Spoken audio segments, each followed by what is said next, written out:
Good afternoon, student. I am Professor Ambade A R, lecturer of Electronics and Telecommunication Department.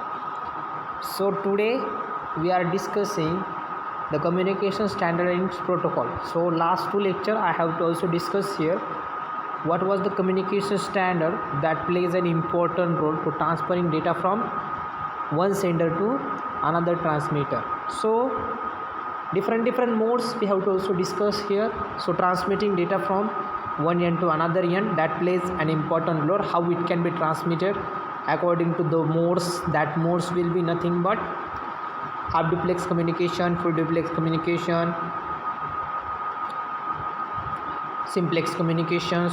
So in which we have to also discuss some of the examples. Also we have to describing how can be represented as a modes of communication. After that we have to also discuss here the important parameter like as a to transferring data from one end to another end. We have to use it as a different types. We have to send the data from one end to another end serially also or parallelly also. There are two transfer applications.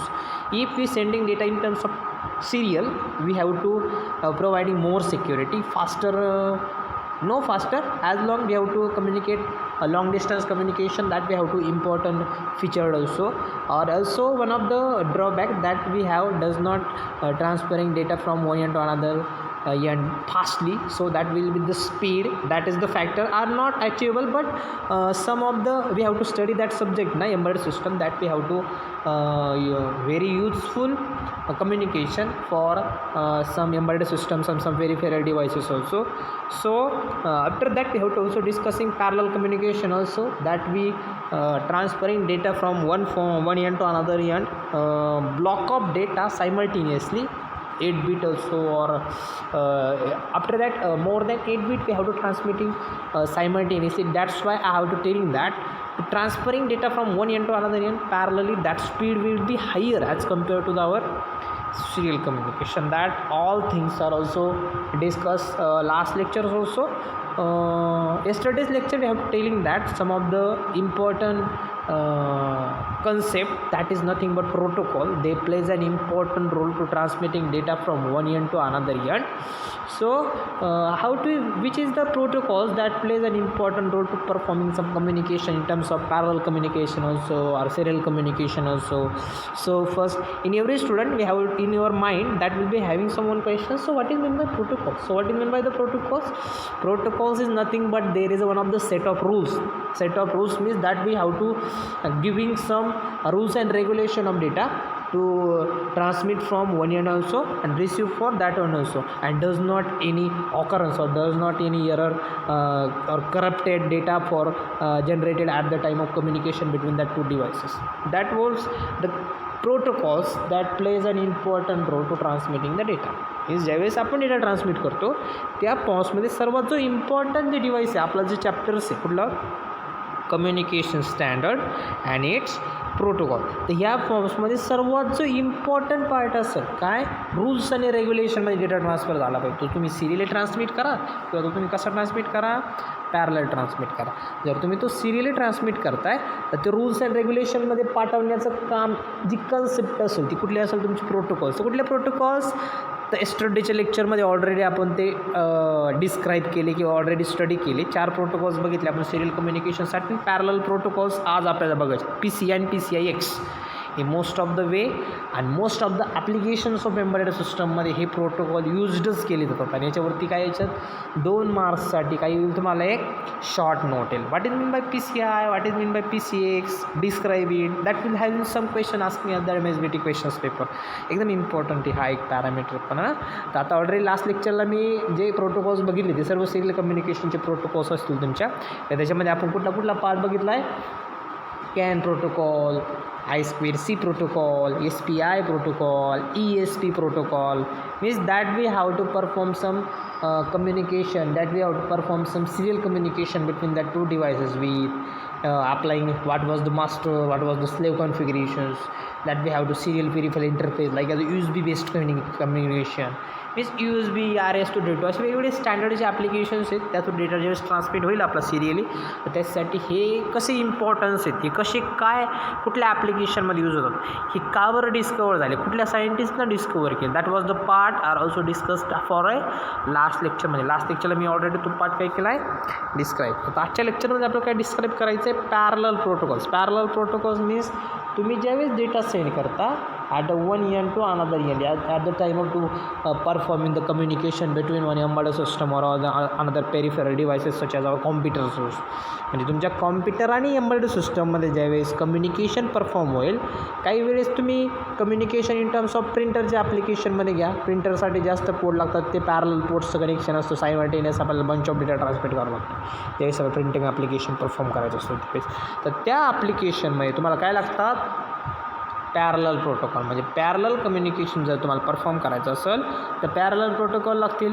कुठले protocol, PCI आणि PCIX. Already सर्वच नावात त्याचे सर्व part दिलेला आहे. PCI means PCI stand for peripheral component interconnections और interface बस.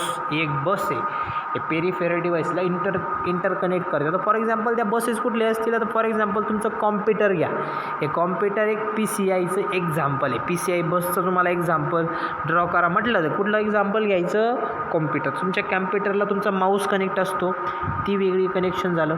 तुमच्या कॉम्प्युटरला तुमचा कीबोर्ड कनेक्ट असतो, ते एक पेरिफेरल इंटरफेस झालं. तुमच्या कॉम्प्युटरला डेस्कटॉप कनेक्ट असतो, ते एक वेगळं एक्झाम्पल झालं. तुमच्या कॉम्प्युटरला तुम्ही मोबाईल कनेक्ट करू शकता, तुमच्या कॉम्प्युटरला तुम्ही वेगळ्या लॅपटॉप्स कनेक्ट करू शकता.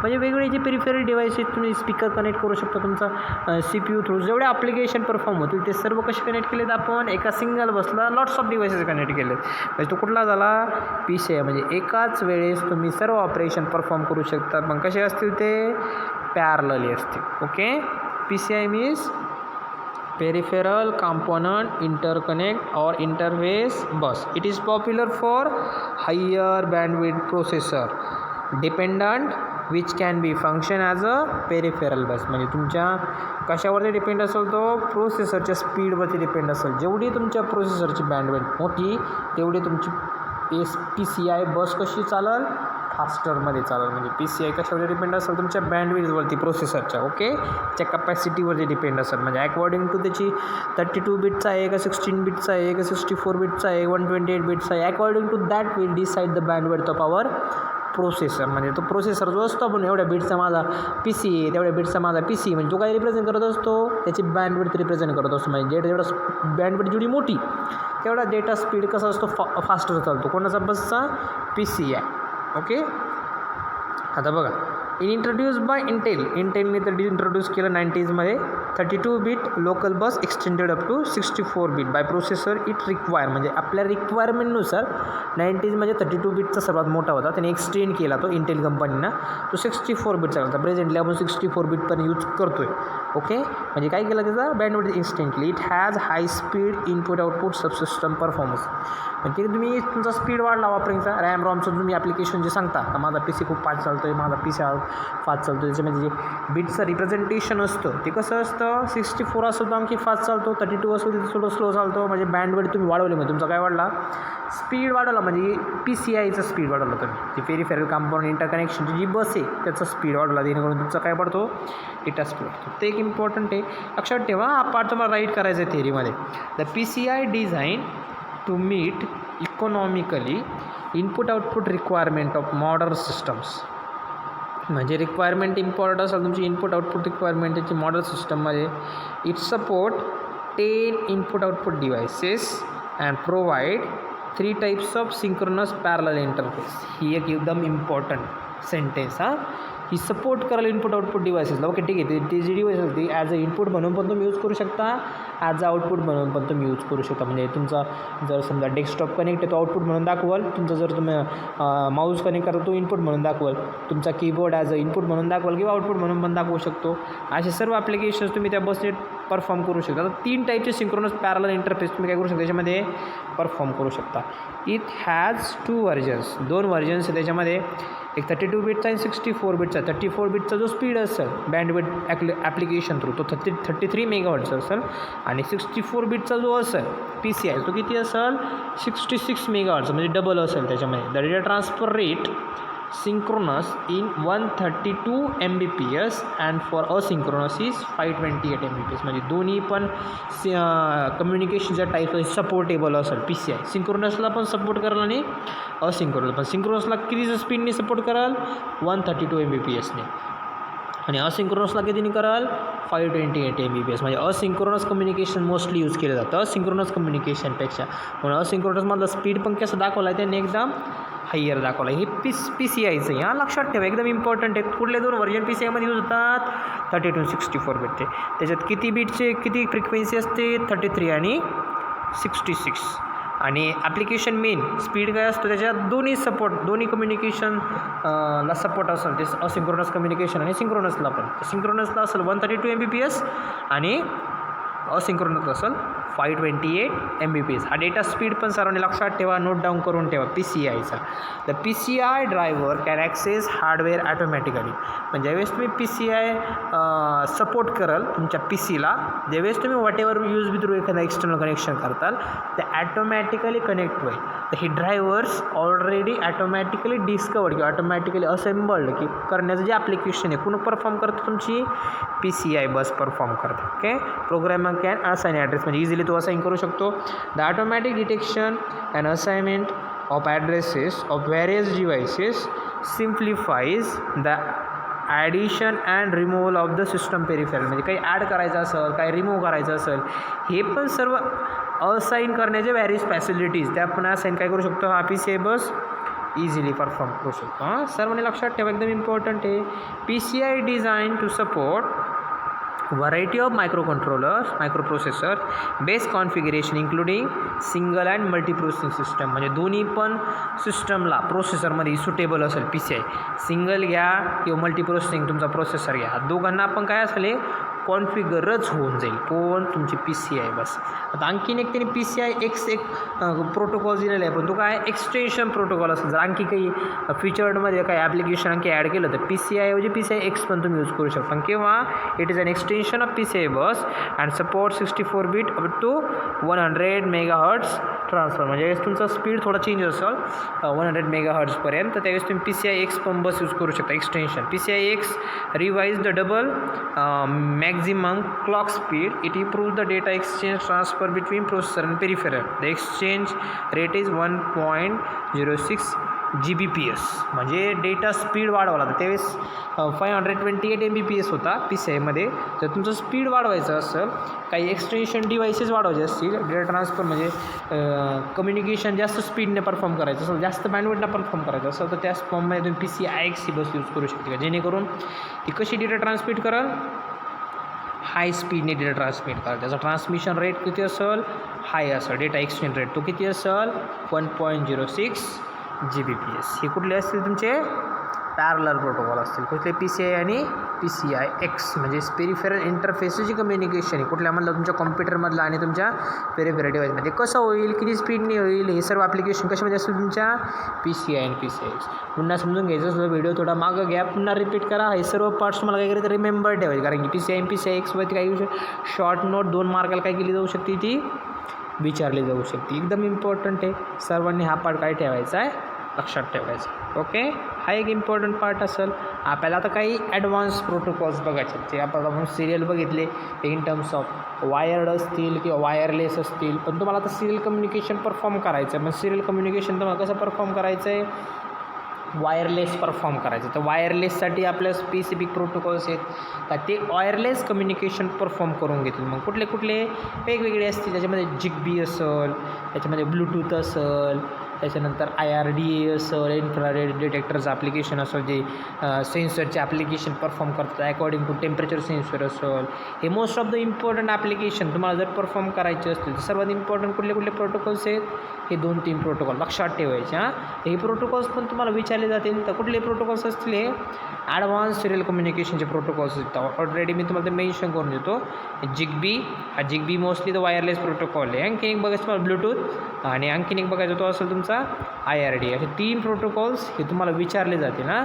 Describe the following protocols. Zigbee protocol, Bluetooth protocol, IRDA protocol.